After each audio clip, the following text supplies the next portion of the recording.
हिंदू राष्ट्र की मांग काफी समय से हो रही है। कई साधु संत इसकी मांग कर रहे हैं। बाबा बागेश्वर, आप जानती होंगी, बाबा बागेश्वर फिर एक पद यात्रा करने वाले हैं और हिंदू राष्ट्र की मांग वो करने वाले हैं। क्या भारत को हिंदू राष्ट्र घोषित कर देना चाहिए?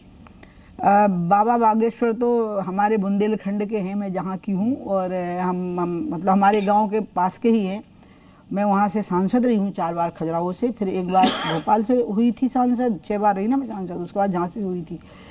हिंदू राष्ट्र ही है ये हिंदू राज्य नहीं है। तो जो चीज़, और मैं उमा भारती हूँ तो इसमें घोषित क्यों करना, मैं उमा भारती हूँ ना, and this is the colour of my skin, तो इसमें क्या घोषित करना। ये देश हिंदू राष्ट्र है, जिसको आप सनातन कह रहे हो ना, आप सनातन सनातन हर चीज़ में जहाँ देखो वहाँ सनातन, ये हिंदू शब्द है जो सा से हा हो गया। ये मूल रूप से वैदिक धर्म है, आर्य धर्म है। और सनातन का मतलब, सनातन कोई नाम ही नहीं होता है, जो रामभद्राचार्य जी महाराज भी कह रहे थे, सनातन नाम नहीं होता है, सनातन संज्ञा है। सनातन यानी जो निरंतर है, द वन विच कंटिन्यूज, उसको सनातन बोलते हैं। तो इसलिए ये हिंदू राष्ट्र है, हिंदू राज्य नहीं है। जैसे पाकिस्तान इस्लामिक राष्ट्र है, लोग उस कॉन्सेप्ट में हिंदू राष्ट्र को देख लेते हैं। नहीं, ये पाकिस्तान हिंदू मुस्लिम स्टेट है, और वो भारत जो है वो हिंदू राष्ट्र है। और जो हिंदू राष्ट्र है उसमें सर्वधर्म संभाव है। एकम सद विप्रा बहुधा वदंती, धर्म एक है और वो अनेकों प्रकार से बोला जाता है। मेरी तो इच्छा, मैं आपको फिर कहूँगी, पहली बार मोदी जी ने एक कोशिश करी ना, जो अभी अवधेश भाई ने कहा, वो कोशिश जो है ना वो थोड़ी सी ट्रैक से हट रही है। उनने कोशिश करी थी कि विकास के नाम पे सबको एक किया जाए। विकास एक ऐसी आवश्यकता थी जो सब जाति को थी, सभी पूजा वर्गों को थी, सभी प्रांतों को थी, सभी राजनीतिक दलों के कार्यकर्ताओं को थी। डेवलपमेंट, एक ऐसा डेवलपमेंट जो वेस्टर्नाइज ना हो लेकिन मॉडर्नाइज्ड हो, जिसका मॉडर्नाइजेशन विदाउट वेस्टर्नाइजेशन हो। एक ऐसा विकास हमारे देश में हो जिसका पश्चिमीकरण ना हो लेकिन आधुनिकीकरण हो। वो विकास की बात चली थी, वही हमारी मुख्य बात थी, वही हमारा मुख्य एजेंडा था। ये हम कहाँ आ गए जी? ये अच्छा, कहाँ चले आए? आपको ऐसा लगता है कि ये तो मोदी की दिखाई हुई राह नहीं है, और मैं चाहूंगी कि मोदी जी इस राह को वापस लावें, इस राह पे सारी पार्टियों को वापस लावें, और ये देश की जनता भी इसी राह पे वापस लौटे कि देश का विकास हो, विकास में सबकी समान भागीदारी हो, और स्त्री और पुरुषों की भी उसमें समान रूप से भागीदारी हो। बहुत बड़ी बात, बड़ी बात, अच्छी बात। अच्छा, ये देश, आपको लग रहा है कि देश के कुछ हिस्सों में डेमोग्राफी बदलने की साजिश की जा रही है?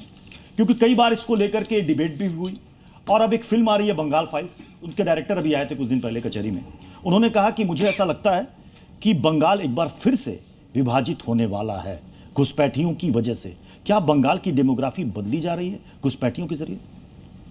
घुसपैठिए बहुत बड़ी संख्या में आए हैं, असम में आए हैं, बंगाल में आए हैं, त्रिपुरा में आए हैं, बिहार में आए हैं, झारखंड, अरे झारखंड छोड़ो, उत्तराखंड में आ गए हैं बहुत बड़ी संख्या में। यहीं दिल्ली में बहुत बड़ी संख्या में आ गए हैं, और उनने अपने अलग अलग पॉकेट्स बना लिए हैं। वो थोक वोट बैंक बन गए हैं, नेता उस वोट बैंक की लालच में पड़ गए हैं। एक भी घुसपैठिया भारत में उन्हें होना चाहिए, तुरंत निकाल के बाहर कर देना चाहिए, जहाँ से आए वहाँ पर निकालने का काम किसका? ये जो कानून है उसमें कुछ जिम्मेवारी भारत सरकार की है, कुछ जिम्मेवारी राज्य सरकार की है, दोनों सरकारों को मिलकर के करना है। लेकिन सबसे बड़ी जिम्मेवारी किसकी है मैं आपको बताऊं, सारे राजनीतिक दलों को मिलकर ये काम करना होगा। इसमें विपक्ष के लोग इसका लाभ उठाने की कोशिश ना करें।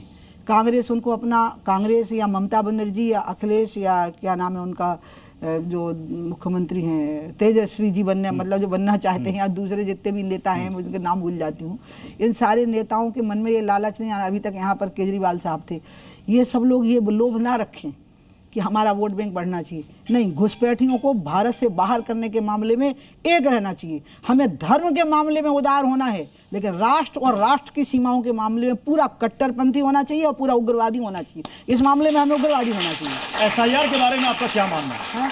एसआईआर के बारे में क्या मानना है? जो बिहार में मतदाता की जो लिस्ट है जिसका निरीक्षण चल रहा है, मामला सुप्रीम कोर्ट तक, तो वो तो जरूरी है, वो तो होना चाहिए, उसमें क्या बुराई है, उसमें प्रॉब्लम क्या है? तो फिर विपक्ष क्यों कह रहा है कि ये दरअसल में जानबूझ ये के किया जा रहा है? ये तो विपक्ष से पूछिए ना, मैं उनको कहूँगी वो गलत कह रहे हैं।